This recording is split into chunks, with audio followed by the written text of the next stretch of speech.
Hello, everyone, and welcome back to 1000 Gurus. Please welcome my guest, Clark Fielding. Cool. Thank you, Marlo. Yeah, thanks for being here, Clark. I really appreciate it. Thanks for taking the time out Memorial Day weekend to spend with us and to share your knowledge. Happy to be here. Yeah. So let me go into how I know you. Disclaimer. So most of my guests know me as JR, as friends do, but I worked with Clark. He's an old coworker of mine, and so he knows me as Marlo. So if you ever hear someone refer to me as Marlo, I probably worked with them before. So just a disclaimer: don't get confused if he says Marlo. I go by both. Anyway, so let me go into how I know you. So we met. What do you want to say? Like 10 years ago ish, around like 8 or 9, maybe. We both worked at Bergen and Mrozowski's law firm. You were one of the senior attorneys when I started there. I started out in liens and negotiations, and eventually moved to accounting. And you were one of the first attorneys that I worked with directly. And to me, I don't know if I've ever told you this before, but you're kind of like a mentor figure to me because I remember to this day a lot of the things that I took from you working with you as a liens negotiator, I took into my career, meaning how I work, the standards that I do. So some things that I kind of wrote down was like being meticulous with the details, staying organized. We had huge workloads, especially yourself. People skills, managing up and down, striving to be the best. I knew that that was one thing that you held yourself to, and I think that level of leadership kind of carries across the board. And gratitude, keeping track of the well-being of your organization and taking care of and looking out for others. And so, and one of the big things too in my career was that I learned from you specifically was you were a big proponent of tracking the value that you add to the company. Because if you were to go into asking for a raise or a promotion, you can't just be like, hey, I demand my raise now after a year or whatever, right? But you were really good at keeping track of the things that you did. And I always did that as well moving forward. So that when I go into those things, that I know what I'm doing and keeping myself accountable and not just kind of entitlements walking in and saying, hey, I deserve a raise or because this is actually what I'm doing. This is what I'm expected to do, but this is what I'm doing on top of that. So just wanted to give you your flowers. You're a big influence on me. So I really appreciate you being here. Thank you. You're too kind, Marlo. And I will say, so at my law firm, we call it case resolution. And you truly were one of the greatest at liens, at case resolution. It was really fantastic working with you. Likewise, super into the details. And as you said, it's about the value that you bring to the table, not about your personal needs, but the value you bring to an organization. Yeah, I love that. Cool. Thank you for that. And so let's go into the warm up questions. So let's just to grease the wheels a little bit to make this a little bit more fun. I wanted to ask. This is a little bit left field. I know there's a lot of things we can talk about with being an attorney and personal injury, and a lot of other things we'll get into. But I wanted to ask about your. It was a church mission, right? To in Brazil. Was it Rio? Uh, Exactly. Rio. Yeah, for 2 years, and you said you were like in your late teens, early 20s. Yeah, so could you walk us through that, like what that experience was like and how has it informed you to like where you are today, maybe? Yeah, it's a really great intro. So during my formative years, when I was 19 to 21, so I'd finished my freshman year of college.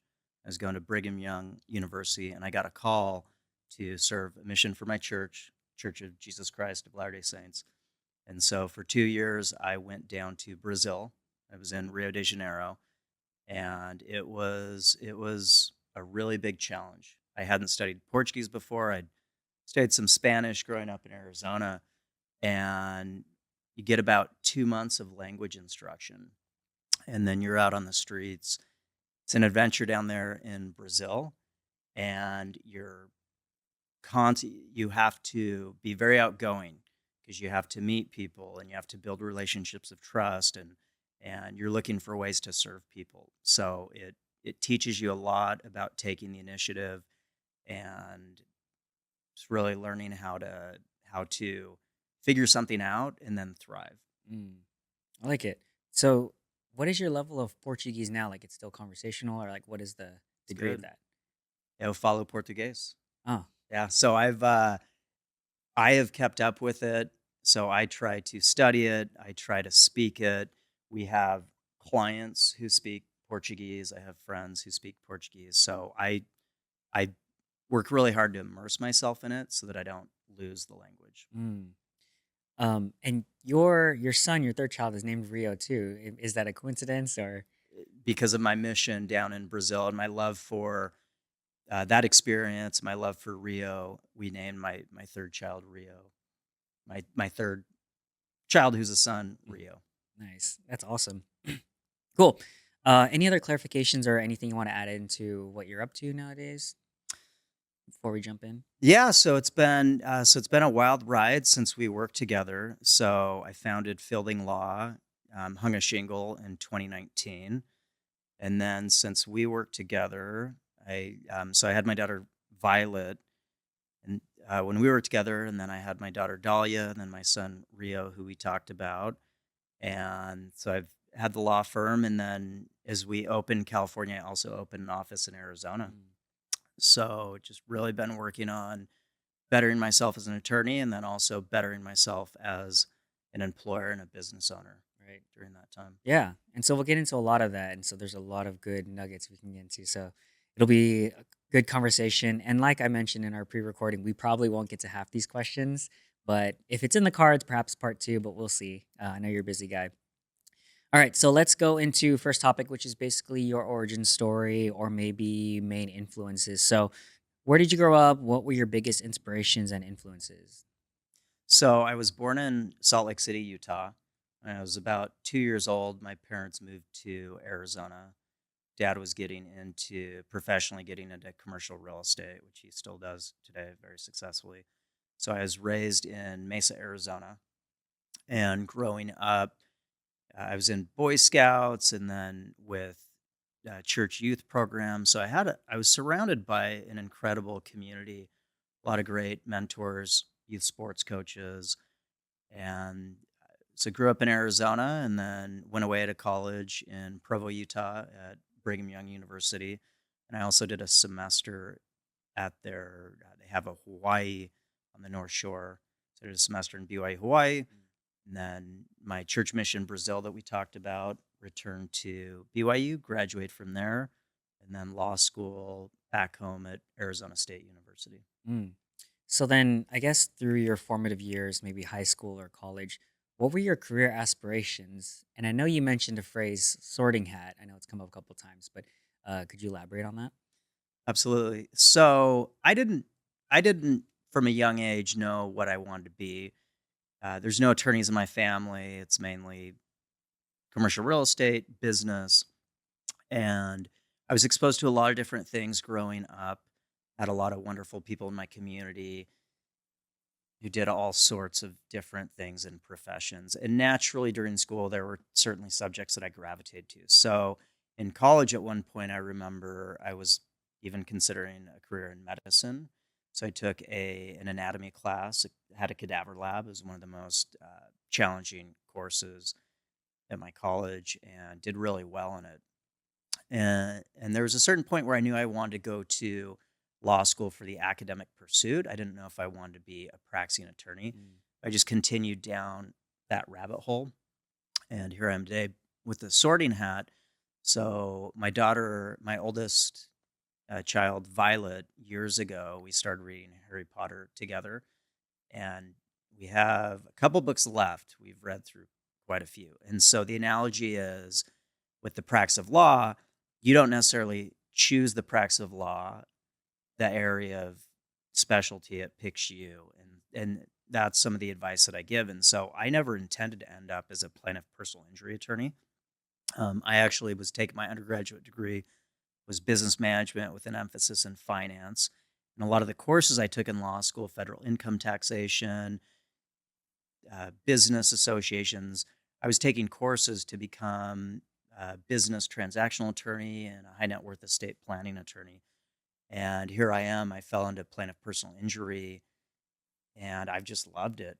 Never really looked back. So similar to Harry Potter, you put on the sorting hat, it says what house you're going to go into: Hufflepuff, Gryffindor. mhm. I feel that I was chosen by my practice area. Mm. Quick tangent. Do you know what your Harry Potter house is? Have you taken one of those quizzes before? I have not. What do you think you would be if you had to choose? Ah, man, Have you read all the books, or do you are you I've familiar? got a couple left. Okay, okay, Violet okay. and I have a So couple you have left. an idea of what the house like characteristics how they end are? up. If you had to self-sort yourself. Well, it depends. Oh, if I had to self-sort, Yeah, yeah, others yeah. would probably say some people would say Slytherin, Okay, okay. some would say Gryffindor. Yeah. Probably Gryffindor. Ah, okay. I gotta I stick I with think I Harry, yeah, I think either of Ron, and those 2 Hermione. fits. Yeah, no, I think that makes sense. I think I'm a Slytherin when I've taken it, and it's the whole ambitious resourcefulness sort of thing. Obviously they're painted as the bad guys, but there's no bad in Sure. personalities. It's just like, anyways, going back to it, I guess for someone who's looking forward in their career, so let's say they are in high school or college, and you said it kind of chose you and you were open to these things, what considerations do you think people should look into, or how should they approach it if they're in this similar space of, okay, I don't really know what I'm supposed to do. I'm not that person who's like, yeah, when I was 6, I knew I was going to be a doctor or an engineer, right? But keeping an open mind, what do you think people should consider as they're going through their journey, figuring out what they should do? I think you should stay curious. I know early on in my career when I was having a professional crisis, I ended up going and doing aptitude testing. Johnson O'Connor, I believe, is the name of the institution. So they put you through a gamut of tests, all kinds of different things to see if you would be best as a butcher, baker, candlestick maker. And it was good. It was a confirmation. The subjects I'd studied in school, my undergraduate degree, my law degree, what I was doing professionally, it lined up with my aptitudes. And it'll also tell you your hobbies. And so if you have access to something like that, it's good to get it to understand yourself better through aptitude testing, but certainly trying your hand at things. I think things that come naturally. I enjoyed history in school growing up, different subjects like that. And so, what do you gravitate to when you're studying in high school or college? What are the subjects that you normally do first? Mm. And the other ones that you hold off on, those are the homework assignments that you do last, that you really should do first. You could get a sense for what comes naturally. Mm. So just kind of reading the signs of your own personality, what you're gravitating towards, and being more aware of those things. Absolutely. And then trying, because you may study it in school and really like it, but in the real Mm. world, that may not be the case. And oftentimes it's the opportunities that you have in the working world and also who you get to work with, right? You referenced the law firm that we worked at together. I was there almost 9 years. And one of the main reasons I kept coming back is a lot of the people who I worked with, and I enjoyed. I didn't necessarily hang out with our coworkers outside of work, but I enjoyed the people who we worked with. Definitely. And that's a big part of a working environment, right? They say people stay because of the people, regardless of other things too. One of the things I wanted to ask was, I guess along your career journey, I know you're further along now and you have your own firm, but are there any pieces of advice that stand out to you that you learned from mentors, professors, or any people that shaped your career from the front end of it when you were just going into it? Well, one thing, not necessarily directly on point. So Steve Jobs, I think it was a Stanford commencement address. So he talked. He has a quote: "How you can't you can't connect the dots looking forward. You could only do that looking backward." And so, as I mentioned, when I was thinking about momentarily maybe being an anesthesiologist, that anatomy cadaver class is a plaintiff personal injury attorney. It's about injuries and medicine. So connecting that dot, that's been so helpful in my career. And so I definitely sought out advice from people as I was going along the academic journey and the professional journey. And I was blessed with a lot of good mentors. So to sum it up, during law school, I did two externships with the state court judge, Judge Ryan, federal judge, Judge Teelborg. And then during college, I was able to go to Washington, D.C. and intern for Congressman Jeff Flake.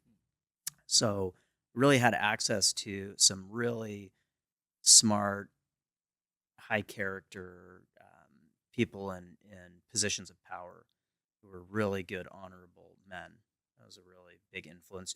I guess more osmosis, not necessarily direct advice, but to be in their presence and see I see.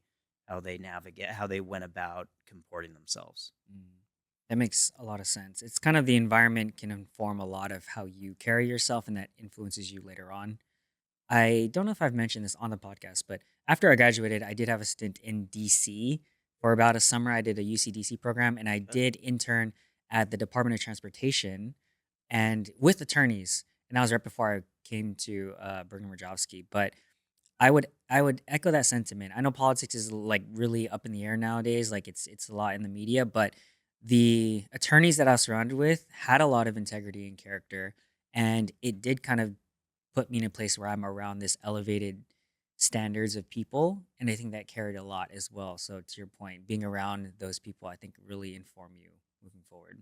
Yeah, one point is misery loves company, and you don't want to get caught in groups of negativity or toxicity.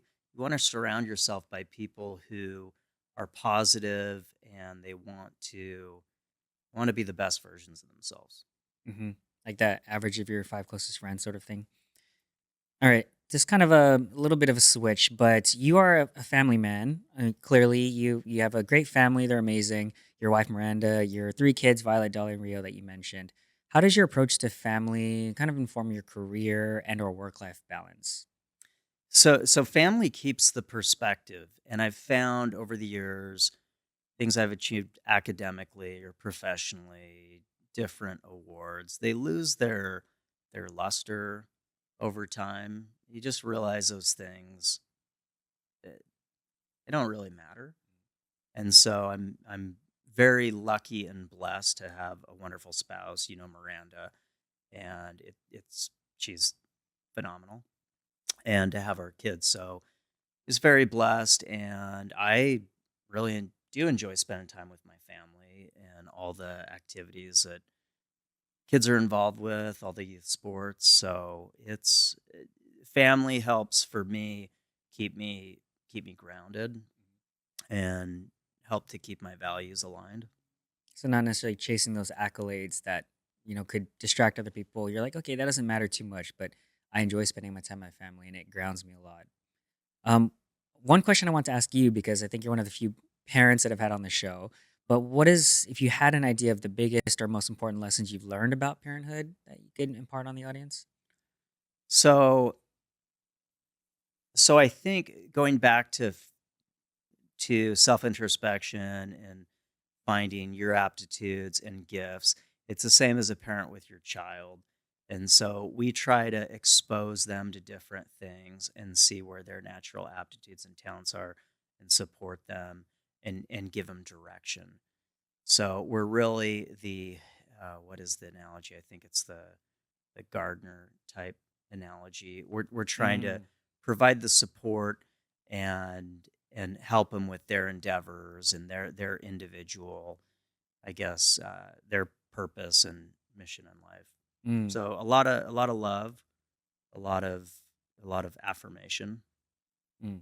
What would you say? Maybe you've already touched it, but what is your parenting style? I know there's a million different ways to parent, right? But how would you self categorize or characterize your parenting style? I I know you said gardening, but I would say so. Major props to my wife Miranda. She is doing most all the things and orchestrating everything, and it would blow your mind the calculus and algorithms on the calendars for all their activities and school events and sports schedules and getting together with friends and all that. So, man, it would probably surprise people. I am not a strict disciplinarian. I'm mm, very not hands off. I let my kids be my kids. I'm not cracking the whip. mm. So, um, So yeah, you're the cool dad or you're the chill I parent? wouldn't say I'm the cool dad. I think Miranda's the cool Ah, I mom. see, I see. I think Miranda's a cool mom. I You're think not the I'm disciplinarian? Is it Miranda's more leans into that, or like, I don't know what the Miranda dynamic does is? both. Oh, I see, I She's see. she She's the CEO. she's the fun parent, and then she can also be the Ah, I disciplinarian. see, I see. So I try to be a support Your where I support. can. I try to not goof anything up. Mm. You're like, okay, I'll take your lead. I'll do my best. Yeah. I like it. So switching a little bit more, you have a ton of hobbies that we can go into, and maybe it's in your bio as well. But um, my question is, how do you incorporate these into your life? And I guess maybe what's the importance of them into you or for your life? Well, we had talked about that, you and I, how you have a you have a love and passion for dancing, and how you wouldn't. I don't think you'd be Marlo without that. That's part and parcel of who you are, and that's a facet of your life. And so it's important to have hobbies and activities and not be so single-minded because those enrich us. And I actually should be doing a little bit more of that. But I've found over the years there's different things that I gravitate to, and there's some things that been on my list for a while that I want to get into or back into. So I grew up wrestling. I did jujitsu for a bit, and I want to get back to jujitsu with my son Rio, who just came off his first year wrestling, really successful wrestling season. So he's going to start in jujitsu.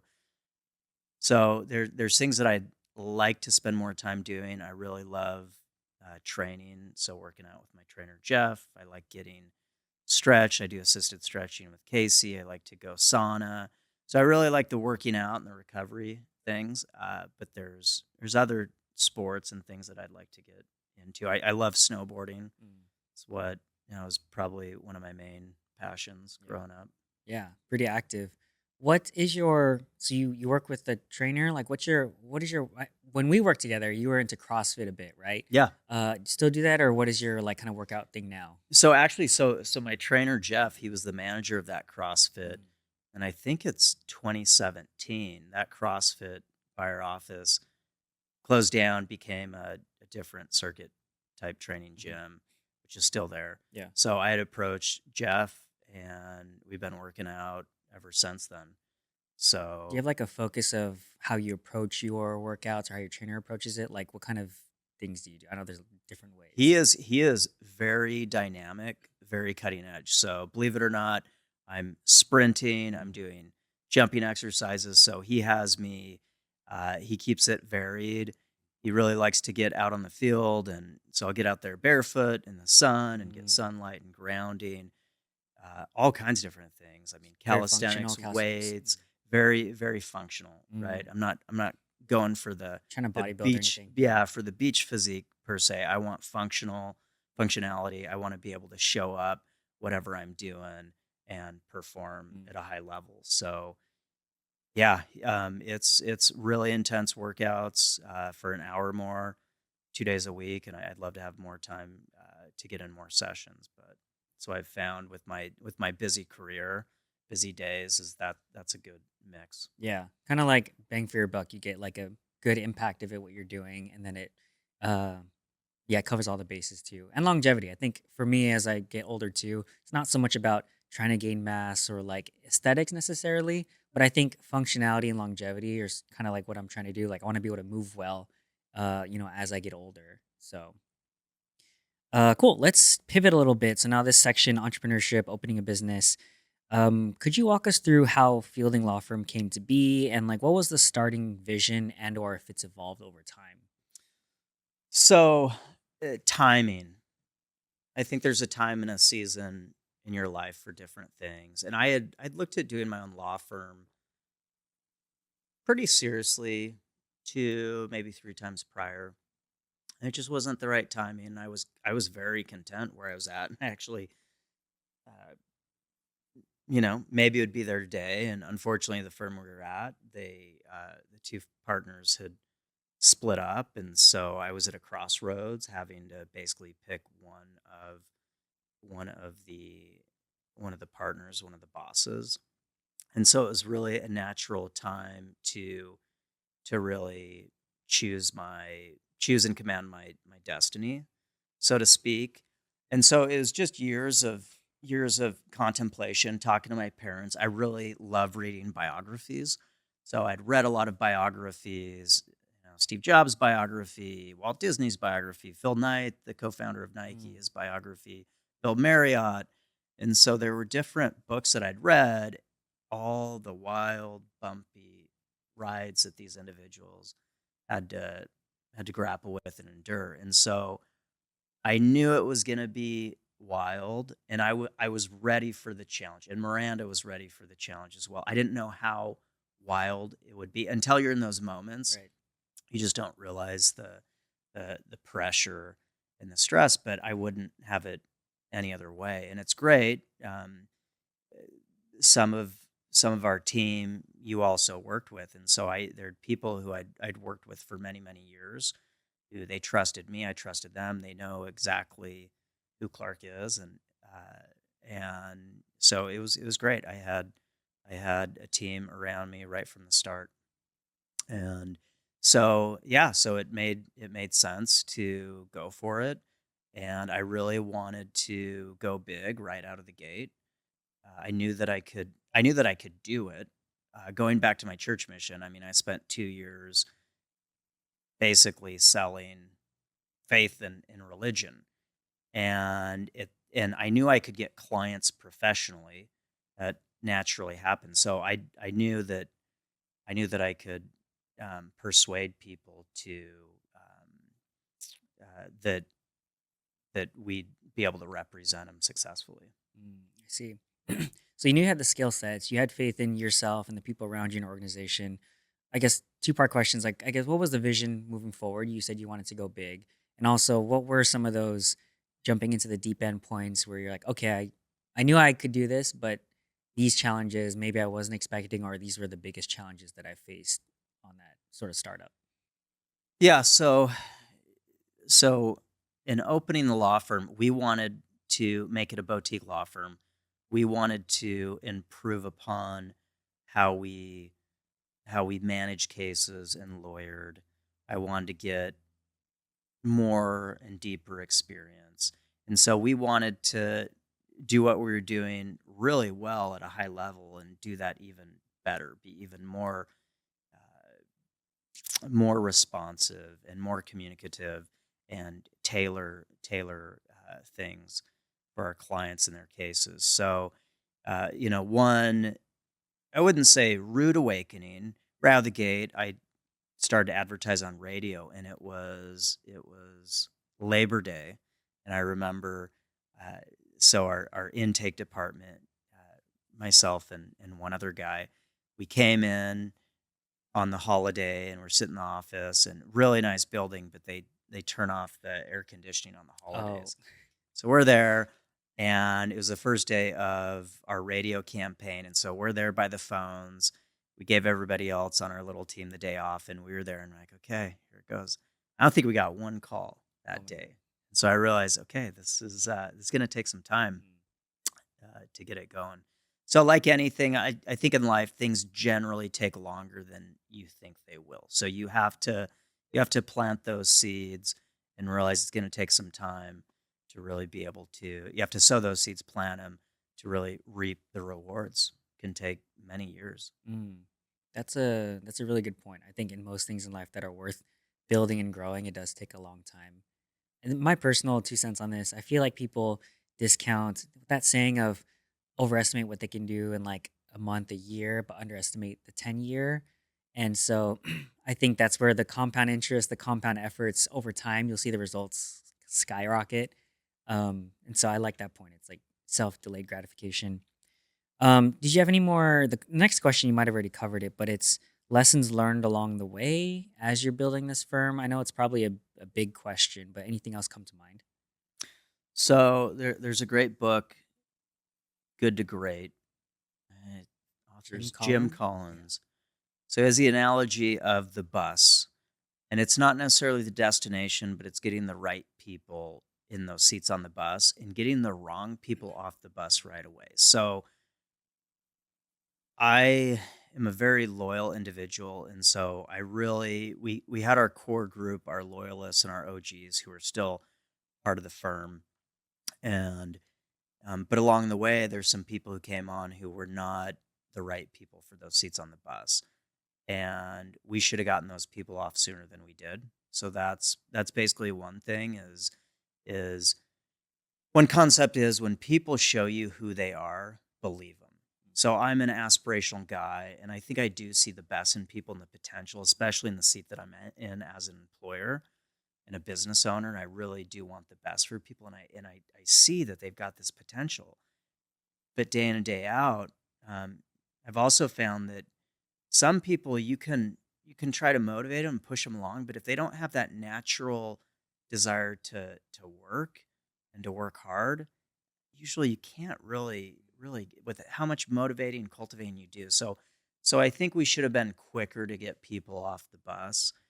And it's taken years to identify our people. We have a wonderful organization, and so you have to surround yourself by people of high character, of ethics, who can get behind your vision, and people you could trust. And so I've been really lucky and blessed with my core group, right? And so Savannah, employee number one, we we decided to really start that law firm together, and we had that core group. We had Hannah and Jared and Dre, and then early on, Ryan Cooper, who's an attorney, came on board. So we just so I'm surrounded by people who are high character, high ethics. So I think that's just one of the keys is you have to what's that phrase? If you want to go fast, go alone. If you want to go far, go with go with a group. Yeah, I like it. I remember when I saw when you're starting a firm and then you took on those people, I worked with a lot of them. I remember thinking that choice of people makes a lot of sense because they were always on Savannah, especially always on top of everything. They always dotted their I's, crossed their T's, and similar to you, work ethic was always there. So, and knowing that they're still there and doing good work, I'm like that checks out because that was there when I was around. Um, Last question on that is if you could redo anything or do something differently starting your firm, is there anything that comes to mind?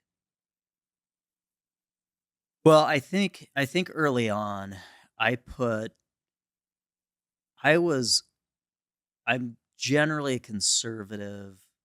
I wouldn't say frugal. I'm a conservative guy, and I was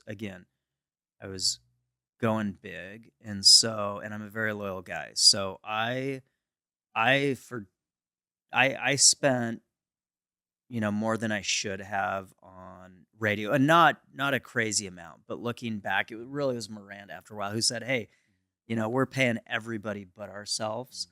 So I was always just really putting the money out there and sowing those seeds. And I think earlier I could have ratcheted that back and been more conservative with the finances and not spending as much for certain things that I was analyzing the data and I was seeing the rate of returns, and we still do radio, Mhm. but there are different things that I saw the writing on the wall, but I should have really reined things in sooner than I did. Mm, Right? It would have just made it a lot more comfortable financially right. earlier on. I see. I see. I feel like it's always that balance, like people in your position where it's okay, maybe this is a longer term investment, or we can look at the data and the ROI, but at what point do you kind of make that mental calculus of, okay, this is what we should pull back on or we should put the gas on? So, yeah, it's kind of a tough thing. But now in retrospect, you're like, okay, maybe that didn't pan out. And then too, the other thing when I started out, I thought, okay, I'm gonna say yes to a lot of things, and I'm gonna put legs on things and see if they go. So in the early days, it was a bit of trial and error, and now I'm trying really hard to not chase the shiny object, so to speak, and really stay focused. And um, so I just am more selective with what I'm doing. In the early days, I was spread a little bit thin, Mm, trying to figure things out, kind of experimenting. And now I know what serves me. And so, right. for instance, coming and talking with you, right? That's something that I was really excited about. So I think the other thing is if it's not a definite yes, Mm, it's probably a no. yeah. Do you have any other examples of the sparkly, shiny things that might be, not what you're whittling on down on? Man, there's just stuff that comes at you all day long. The longer that we're around, it's coming up on 6 years, our anniversary in August of at the law firm. So there's opportunities to all kinds of things Oh, okay. Different opportunities that come by and you're like, professionally, "Sure, let's try this," but you're like, "Okay, never mind. That didn't really pan out." or to work with different I people. see. There's a lot of vendors out there. There's a lot. I mean, there's always some shiny object Mm, in the legal field. Conferences, and you have to when I started, there were different conferences, and now it seems like there's a legal event or conference every night, every weekend. So you have to be okay with not. I guess it's that JOMO, joy of missing out. mm, So you have to be selective about where you're putting your time. And going back to the family thing, it's you have to really prioritize and be dynamic with your schedule in terms of where your priorities are at any given moment. Mm, If that makes sense. I like that. Okay, we had a ton more questions in there, but we should move on. We will save it for next time. So the next topic is being a great employee, advancing your career, and self improvement tips or advice. So you sent me this list, which is great. Tips for a successful career as an employee, and I'll just read it out real quick, and you can elaborate if you'd like. Positive attitude, gratitude, paying your dues, don't scrolling on your phone, doing extra things to help out your boss or people around you. The opposite of eat and skate. Work hard when your company, boss plans, events, activities. Go socialize with the higher ups. Seeking out advice, mentoring, loyalty can pay off. Don't burn bridges. Communicate with your boss. Give them the benefit of the doubt. Give appropriate notice. Don't burn bridges. Super small world. Are there any ones that stand out to you that you feel like you need to really elaborate on? Yeah, so I have a really rich network. We're sitting down here today, and one story when I was starting the law firm and building it out, I reached out. You were one of the few individuals who I reached out to. Said, "Hey, can we meet up?" And you were at a different. I think at that point you're probably in software, and so you had moved on, and you were really great at liens, and because of that, you had the opportunity to move into the accounting department, which is that's a lot of trust. And so you graciously came in and helped me out with consulting, and you did that as a courtesy, and we grabbed dinner.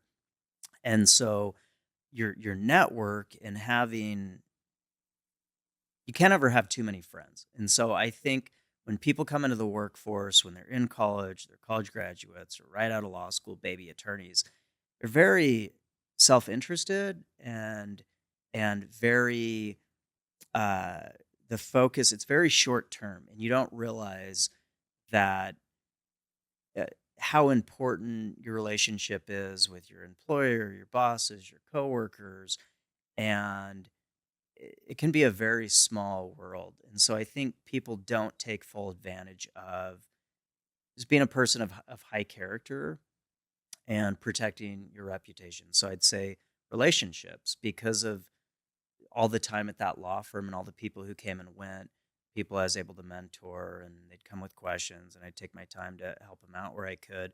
We've had a lot of people who've wanted to come work with us, and that's been really great to be able to add to the team. So at the law firm, I'm an employer, and then we have another health and wellness business where I'm an employer. So I've been able to interview all kinds of different people, and you never truly know how somebody's going to be in the seat. But in this day and age, with the younger generations, it doesn't take much to set yourself apart from the others. It really doesn't take too much effort today. And it's just basic stuff. But I think the main thing is in paying your dues, really build relationships. Don't burn bridges.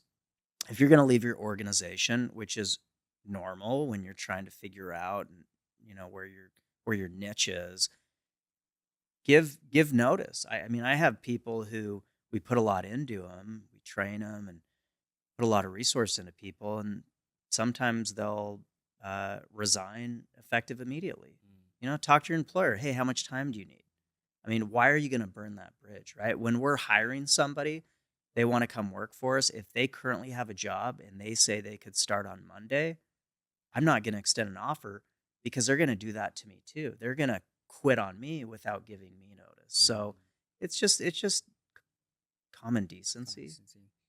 right? And just being focused when you show up at work, be present. Don't be scrolling on your cell phone, and and learn and seek out mentors. There's plenty of people. I mean, you saw at the other law firm. I would take the time when people are curious and they ask questions and they're wanting to improve and progress. You want to naturally help them. I like it. I had a question on this, and you mentioned, you sitting down as an employer and you're trying to hire people or onboard them or just kind of screening for them. Um, are there any particular red flags that might stand out to you? I know you mentioned good things to do while you're employed, but maybe like when you're in the interview as an employee, or sorry, yeah, as an employee. What are some of these maybe red flags that you would look for as an employer? Yeah, like I said, until somebody so with our human resources representative, NABA, we talk about this a lot.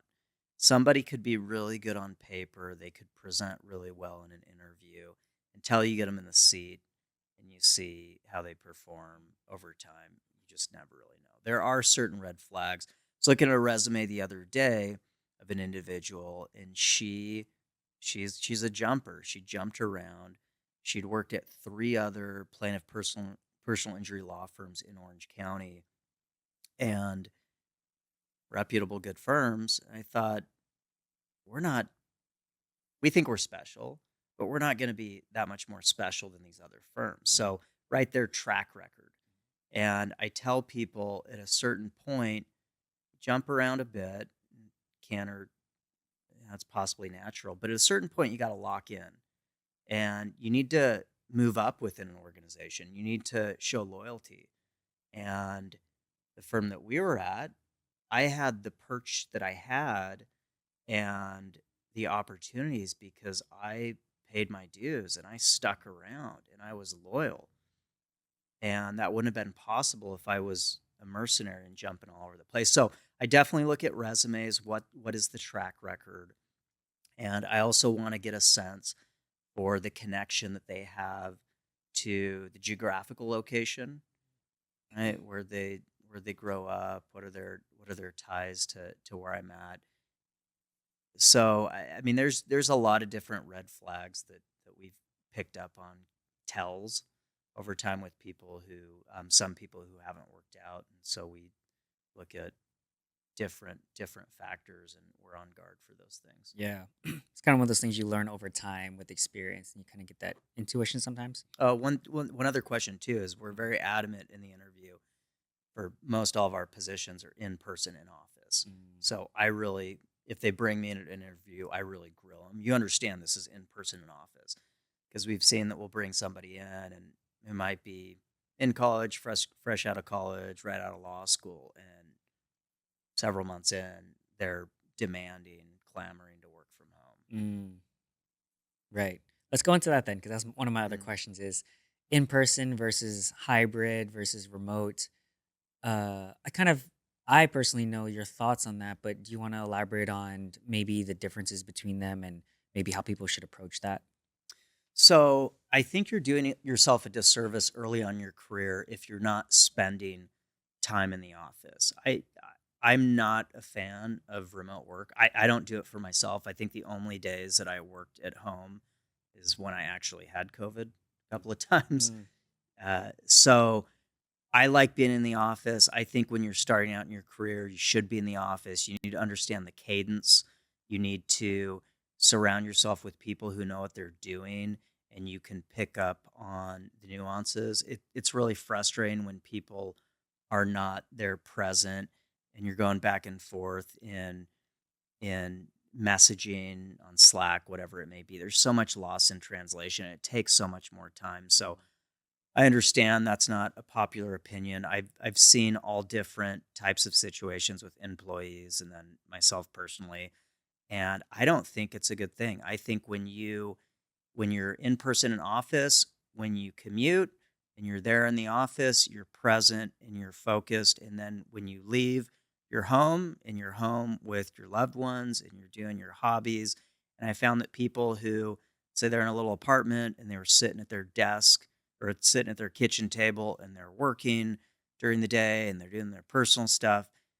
Work would spill into their personal life would spill into their work life, and they weren't doing well at any one of those things. Then they had mental health issues and depression. I saw all kinds of really sad, wild stuff. So I'm a big fan of it. And again, there are some people too who they've done this long enough. They're professional. They take the initiative. They have all my trust and they do really great. We have some people who don't live by our offices who are all over the United States. And so we don't have an office for them, but they're professional and they know what they're doing. And so for them and for me, it works out. But because they are experienced and they're leaders, I really wish they would be live close enough to an office so that they could mentor Mm. people who are coming into the profession. So, and then my other business, health and wellness, that's all in person because it's a Right. service. So that's all in person. But I think you're selling yourself short. If you're in college, coming out of law school, and you think you know exactly what you're doing, you don't, and you're just missing out. And it's not just FaceTime, but you really do want to also ingratiate yourself, and you want to have opportunities, and that those are going to come more naturally when you're in front of people. Yeah, definitely. I had two kind of maybe a fork in the road for this, but on the same topic of institutions, we talked about this a little bit, where it seems like in now in the workforce, employers are expected to be these separate institutions that used to be separate, like families, social clubs, activities, things like that, and your employer in that sort of workspace. Now it seems like in this culture of people wanting to work remotely, and now they want their employer to be the end all be all of their whole life. So there's that kind of same topic. Or the other thing is, what do you think that the younger generation, so let's say millennials, Gen Z, and Gen Alpha coming up, what do you think they can learn based on perhaps your generation or the work life culture that you benefited from? One of the two. So, kind of go back to the very beginning of that question, and kind of rephrase the beginning Sure. of that for me, if you Yeah. don't mind. So the institutions, right? I think we talked Yep. about this where, Okay. there's em- younger generations employees are expected to have their employer be the end all be all. Yep. Thanks. So one thing, and again, I was an employee for a very long time in three different professional environments, three different firms, and so I've seen the good, bad, and the ugly. And I totally get it. I didn't start my own business right out of the gate, and so I've been there in that position. I feel like there's a lot of expectations and pressure on employers, right? You'll see a lot online, a lot of hate. Hey, we should just all get to work wherever we want, remote, and the workplace boss is toxic and hostile, and all this stuff. There's just a lot of hate. So I usually don't really chime in on different things. I think institutions have crumbled, and for all kinds of different reasons, some legitimate, some warranted. But is there's less trust with the younger generations with, say, churches or religion, or there's less social clubs. I mean, bowling leagues. I don't know. I feel the pressure to really be everything for the employee, right? To be the social center, to be the motivator, all that. So I think it's a really good thing as an individual and employee if you could have more going on outside of work, things that you where you have a belonging, right? You do dance, there's different things like that. There's all kinds of different things. So I think that's I mean, even our family structure, however your family's structured, I think families have that unit has crumbled over time. Whatever your definition of is family. We're more because of our technology and smartphones, we're connected, but we're also very isolated. And so I found that going back as an employee, seeing different situations. There's some people they just doomsday scroll on their cell phone. And all the studies are out there. It's not healthy for your mental health. Yeah. So we're totally connected, but we're also very isolated. So get out in nature, right? I'm at the law firm. We go on hikes, and we have one coming up. So, and a lot of our people enjoy nature and hiking, and so that's part of our culture, the law firm. Nice. I guess last thing on this topic is I know we're talking a lot about advice and best practices for employees on how Mhm. to navigate their career. Do you have any last thoughts on things for the younger generation or in general how they should approach it, their own career that you might think that they're getting wrong? No, I think first off, having ethics is really important, and not being so short sighted. Try things out and really step up and go outside your comfort zone. Reach out to people. There's you want to have mentors. Everybody should have a mentor and a mentee. So that's what I've done in my life, right? One of my favorite mentees, Stephanie, she's done several stints at the law firm. She just graduated from Loyola Law School. I went to her law school graduation. And that's been very energizing for me. And it helps me think of all the memories, good, bad, and ugly, when I was coming up through college and law school. And now she's studying for the bar exam. So I think it's just being a good person, showing up and doing an honest day's work for an honest day's pay. Mm. I don't think you need to. For me, I felt a lot of pressure. What am I going to do professionally? I wanted to arrive right away, and even the point that I'm at, I know that I have so much to learn, and I there's so much more that I want to learn, and so I would have enjoyed the journey a lot more. I don't get so caught up in comparing yourself to others. Comparison is a thief of joy. Mm. So I think because of the algorithms, right? It's, oh, I have to have this crazy exotic sports car and I have to have this type of lifestyle.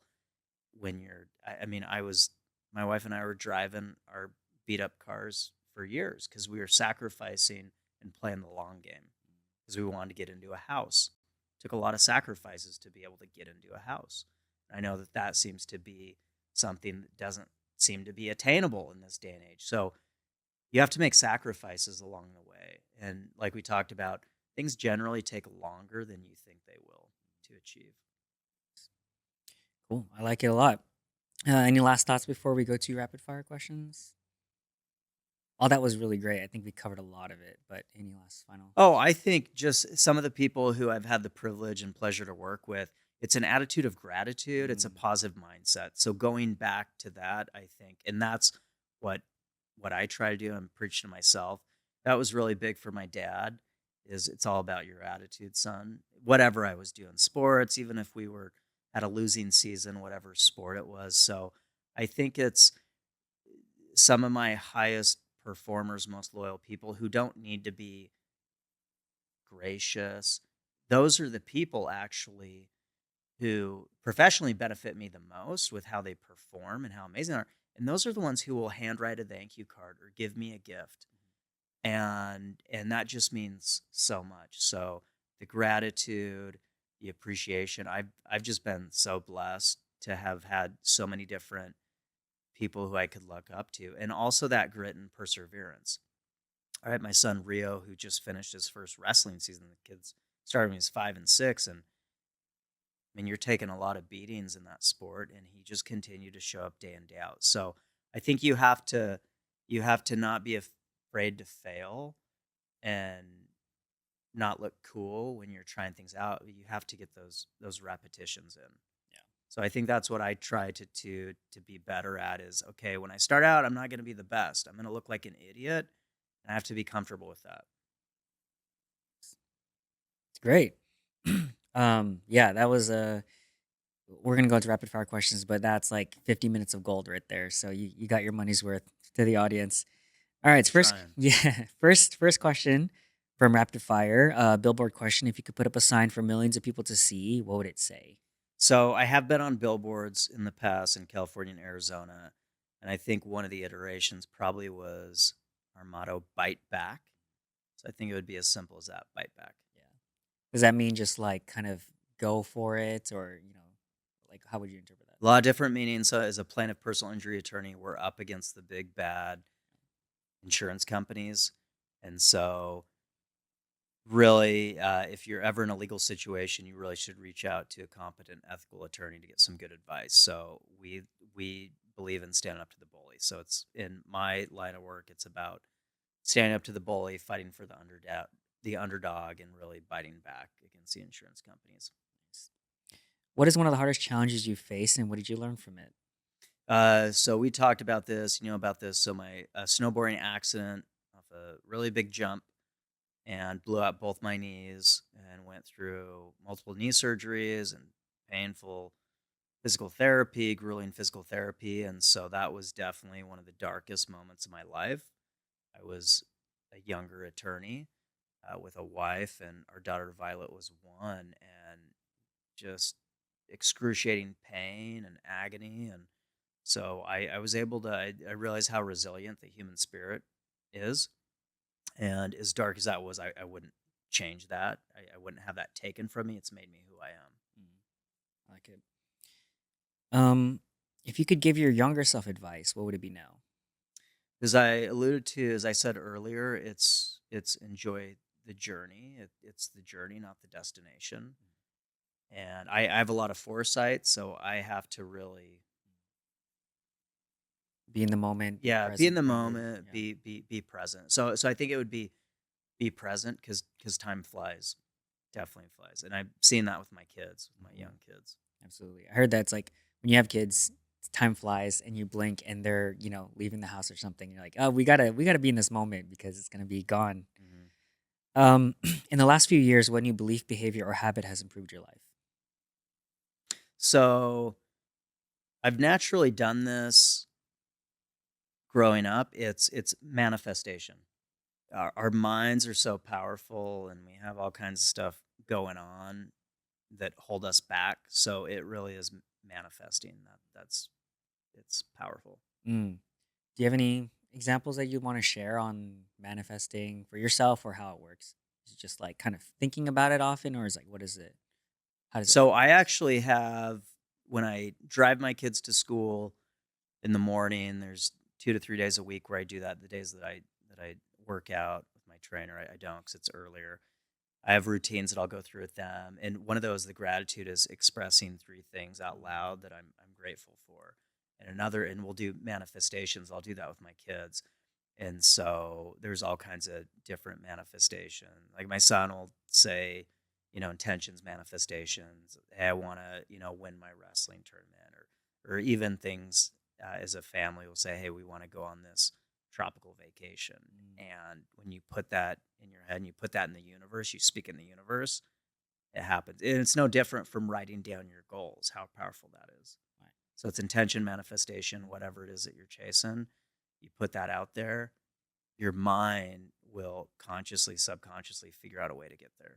I like that. So you guys do it like verbally with each other. Oh, Yeah. that's cool. And my kids can't stand it. Like, Dad, we're doing the routine. Mom's fun. She plays music. Right, right, right. But I do that with them. Yeah. I like that. I feel like that is sort of intentional thing though. That's one of those things where when you're an adult, you're like, I didn't appreciate this when I was a kid, but actually it's one of those things that will help you later on. How do you define success? I would say success is staying aligned with your values. It's finding your mission or purpose on this earth with the one life that you have and staying true to yourself. So I think that is success for me, is somebody who is really striving to figure out what their purpose is and following your purpose. Mm, okay. What is something that you've been pondering recently or something that you often think about deeply, if we haven't covered it already? Yeah, I think with my children is you just assume that they're going to be with you forever, and maybe they will, maybe they'll never move out. Mhm. I think how time is fleeting, and so all these things that I've had on my punch list, I want to make sure that I take the time uh, to really spend with my kids while they're with me, and when I when I have that the amount of time, all that time with them. Mm. What is one of the best or most worthwhile investments you've ever made in either time, money, energy, etc.?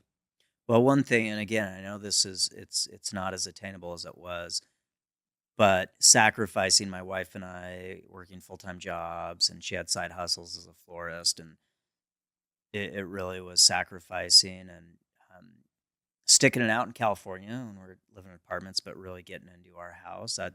That's been a really, really great investment for us. And anytime you're putting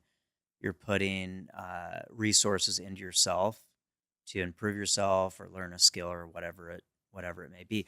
But what we talked about is when you can support and help out friends and family and what their dreams and aspirations are, call it karma, that actually ends up benefiting you in a crazy weird way in the universe. So I'd say it's just helping out other people Yeah, I like that. is one of the best investments, right? Cheer people on, be happy for other people's success. Yeah.